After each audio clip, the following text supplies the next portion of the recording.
Welcome to Life Stories, where we share powerful tales of resilience, transformation, and the strength within us all.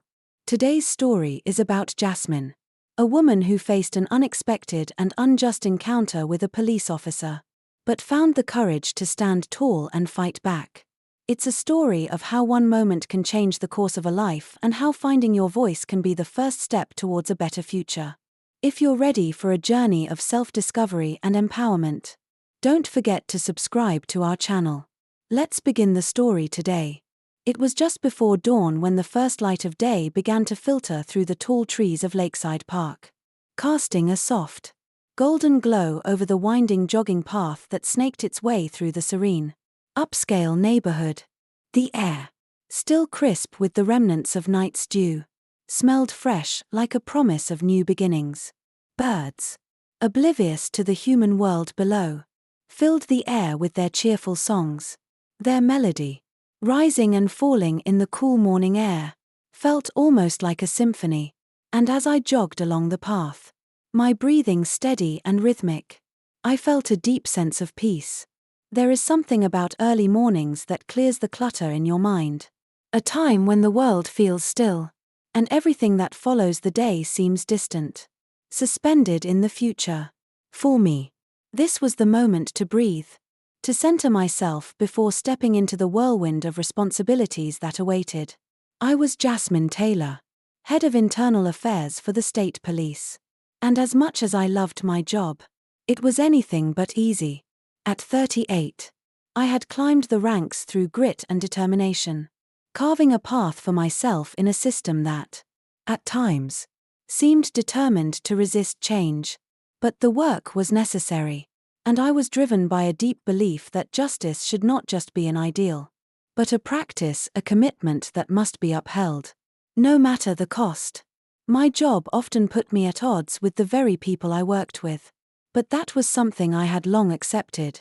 In my line of work, standing up for what was right had a price, one that often came with personal sacrifice and the weight of enemies made along the way. But there was nothing more satisfying than knowing that, in some small way, I was contributing to a change that would make the world a little bit more just. These morning runs were my respite, my time to let my thoughts breathe free and just let the rhythm of my feet on the pavement carry me away from the noise of the city and the demands of my job. I had recently moved into Lakeside Park, a quiet and affluent neighborhood that felt worlds apart from the bustling city center I had once called home. It wasn't about flaunting my success, it was about finding peace. A place where I could escape the relentless hum of the world. My podcast, always ready to play on my wireless earbuds, was a regular companion, offering me insights into various aspects of police reform and systemic change. I needed to hear those voices. The ones that spoke of reform, of accountability, of healing. That morning, as the sun broke free of the horizon, I felt the familiar surge of gratitude for these fleeting moments of solitude. With each step, the stress of the previous day melted away. I was so focused on the path ahead, on my own thoughts, that I didn't notice the sound of a slow-moving car creeping along the edge of the jogging path. Only when the soft hum of the engine reached my ears did I glance up. A police cruiser, moving at an annoyingly slow pace, was now rolling parallel to my path. At the wheel was Officer Derek Ford, a man I would come to know in ways I never could have anticipated. There was nothing overtly wrong with the car's presence, it was just another patrol car making its rounds. But in that moment, something in the air shifted. I could feel the heat of his gaze even before he narrowed his eyes and locked onto me. And then I saw it. That flicker of suspicion in his eyes. The same look I had become all too familiar with in my years of service. The look of someone who thought they had a right to question, to judge without a reason. In his eyes, I could already tell. I wasn't just a woman out for a morning jog. I was something else to him, something that didn't belong. I slowed my pace, furrowing my brow, a little confused by his gaze, but not entirely surprised. It wasn't the first time I'd been the target of suspicion simply for existing in a place where I, as a black woman, was considered an anomaly. But what I didn't expect was for the situation to escalate the way it did. Officer Ford, gripping the steering wheel tightly, suddenly flicked on his siren. The harsh sound cutting through the calm of the morning. My heart skipped a beat, and my steps faltered as the cruiser came to a stop just ahead of me. I could feel my jaw tighten. I pulled one earbud out and glanced up at the officer. My patience already wearing thin. It wasn't as if I hadn't been stopped before, unfairly, wrongly, sometimes even harassed. But there was something in the way Ford's eyes lingered on me. The way his posture grew rigid as if preparing for something far more dangerous than a simple jogger. He got out of the car, his movements deliberate and stiff. His uniform was sharp, crisp. His expression hardened. His voice, when he spoke, cut through the air, sharp and demanding. "Hey, you," he barked, pointing directly at me. "What are you doing here?" I was taken aback for a moment, but I refused to let my frustration show.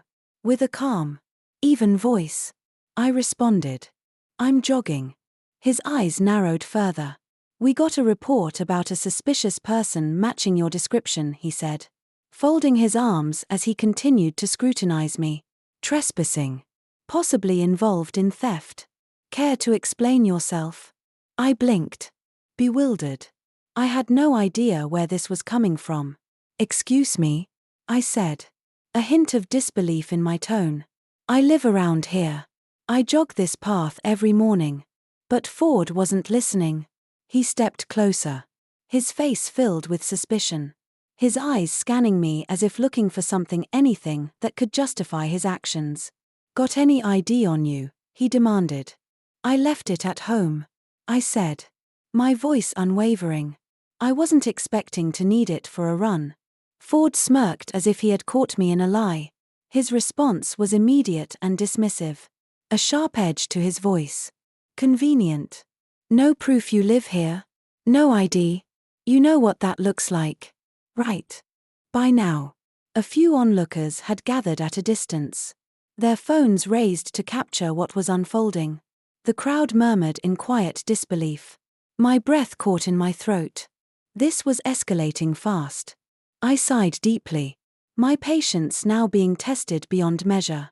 "Officer, I'm telling you the truth," I said, my voice firm but calm.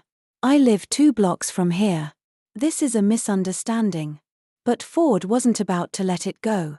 His posture was now aggressive, and his gaze was filled with judgment. The calm I had spent years cultivating was starting to fray. I could feel the tension mounting. Something in my gut told me that this was no longer just about a misunderstanding. It was about something deeper, something far more ingrained. "Misunderstanding," he scoffed, stepping closer. "Look, lady, I don't have time for games. Either you cooperate, or we're going to have a problem." I could feel the weight of his words pressing down on me, but I refused to be intimidated. I had learned the hard way that if you let people like Ford push you around, you lost far more than just the moment you lost your dignity. "Officer," I said quietly, my voice almost a whisper, but my words clear. "I'm going to ask you to think carefully about what you're doing. You're making a mistake." Ford's eyes narrowed, misunderstanding my calm demeanor for defiance. "Oh, is that a threat?" he spat, stepping forward aggressively. Before I could respond, his hand was already reaching for his handcuffs, the cold metal glinting under the early morning sun. My heart raced, not with fear, but with a deep sense of injustice. I didn't move. I wouldn't. "Turn around," he growled. "Hands behind your back." I stayed still, my breath even, my gaze unwavering. "Officer, I'm telling you, back off. You have no idea who I am." The words were a warning. I didn't expect them to stop him, but I had to say them. What was happening wasn't right. Not on any level. And I was certain he didn't realize just how deeply he was about to regret this decision. The world around me seemed to slow down as Officer Ford's hand hovered near his belt, ready to clasp the handcuffs around my wrists. My heart thudded in my chest, but my mind was eerily calm. I was aware of everything: the air, the rustle of the leaves in the trees above, the faint hum of distant traffic, and the increasing murmurs of the onlookers behind me. It was as if I could hear everything and nothing all at once. The officer's hand was still hovering near his cuffs. And for a brief moment, I thought I might have to fight my way out of this. There was no way I was going to let myself be handcuffed for simply jogging in my own neighborhood, especially not without reason. Not without cause. But before I could make a move, something shifted in the air.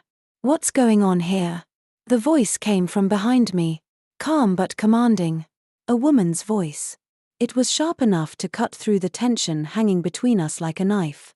I turned to see a figure approaching quickly, her strides long and confident. She was dressed in business attire, dark trousers, a blazer that fit perfectly over her slender frame, and her long brown hair pulled back into a neat ponytail. There was something about her, something instantly authoritative, as if she belonged to this world of power and presence. The officer immediately stiffened at the sight of her. His posture, previously aggressive, faltered slightly. She wasn't just anyone. She was a figure I instantly recognized. Detective Jessica Warren. I muttered under my breath, more to myself than anyone else. Jessica had a reputation, a solid one. As head of internal affairs for the entire department, she was the one who held the police accountable, who exposed corruption and injustice where it festered. People feared her, and they respected her. She had earned both in equal measure. And in that moment, she was my lifeline. She approached with a level of calmness that made her even more imposing, her eyes never leaving Officer Ford. "Is there a problem here, Officer Ford?" The tension in the air became palpable. Ford straightened up but didn't meet her gaze, instead keeping his eyes fixed firmly on me. I could feel the weight of his embarrassment. It was clear he hadn't expected to be called out, especially not by someone like Jessica Warren. "Detective Warren. This woman," he started. But his voice trailed off when she raised her hand, cutting him off. "I didn't ask for your explanation, officer," she said in a voice so controlled, so composed, that it sent a chill through the air. "I asked if there's a problem. Speak clearly." For a moment, Ford just stared at her, unsure of how to proceed. It was like watching a predator confronted by a larger, more dangerous force. Finally, he stammered. She was jogging. But we received a report. A suspicious person matching her description." Jessica raised an eyebrow and turned her gaze to me. "And did you verify the report?" she asked coolly. Ford hesitated. I didn't," he admitted reluctantly. Jessica's eyes flicked to him, sharp as daggers. "Then what exactly did you think you were doing, officer?" I had never seen someone hold so much power in a single glance. But Jessica's piercing stare was now fully trained on Ford. A silent but undeniable command that left him no room to maneuver. He shifted uncomfortably, and for the first time, I saw a crack in his tough guy persona. "Now," Jessica continued, her tone now softening just slightly but still firm, "why don't you take a step back and let this woman continue her run?" Ford hesitated for a moment longer before taking a half step back, clearly defeated. He didn't argue, didn't protest. He just looked at me with a mixture of frustration and disbelief. "Good choice," Jessica said quietly, turning her attention back to me. "Are you all right?" I nodded, trying to steady my breathing. The adrenaline was still coursing through me, but Jessica's presence helped ground me. "I'm fine, thanks," I said, my voice steady but still tinged with disbelief at how quickly things had escalated. She gave me a small, reassuring smile, then turned to walk away, leaving me with one final, lingering piece of advice. "Keep your head up, Jasmine. They'll be watching. But that doesn't mean you can't fight back." As she walked off, I felt a rush of gratitude for Jessica. She had always been an ally in the department. But seeing her intervene like that, it was the kind of thing that restored a tiny sliver of faith in the system. I stood there for a moment, taking in everything: the cool morning air, the silence after the confrontation, the small crowd of onlookers who had remained, now murmuring among themselves. They had seen it all. They had witnessed how quickly suspicion could turn into hostility when the wrong person was involved. I resumed my jog, my legs feeling heavier than before, but my thoughts were sharper, clearer. What had happened today wasn't just a mistake, it was a pattern. A reminder of the thin line I walked every day. It wasn't just about who I was, it was about the world I was constantly navigating. A world where I was often viewed as a threat. A world where the color of my skin, the way I dressed, and even the places I chose to go were enough to raise suspicion. As I continued down the path, I tried to shake off the lingering feeling of injustice. I focused on my breathing, the rhythmic pounding of my feet against the pavement. But something inside me was changing, growing. I couldn't ignore it. The small spark of frustration that had burned within me for years was finally beginning to feel like something more. Like a call to action. Maybe Jessica was right. Maybe it was time to fight back. I pushed myself harder, my legs moving faster as I ran. The sun had risen higher in the sky now, casting a brighter light across the path ahead. For the first time in a long while, I felt like I was running toward something, toward a future I could control. A future where things could finally be different. As the days went by, Jasmine felt a growing strength within her, a quiet resolve that she hadn't known existed before. The encounter with Officer Ford had ignited something deeper, something that wasn't just about fighting back against injustice, but about reclaiming her power, her voice. With every step she took, whether on the pavement or in life, she knew that her fight was just beginning. The journey ahead wouldn't be easy, but it was hers to shape.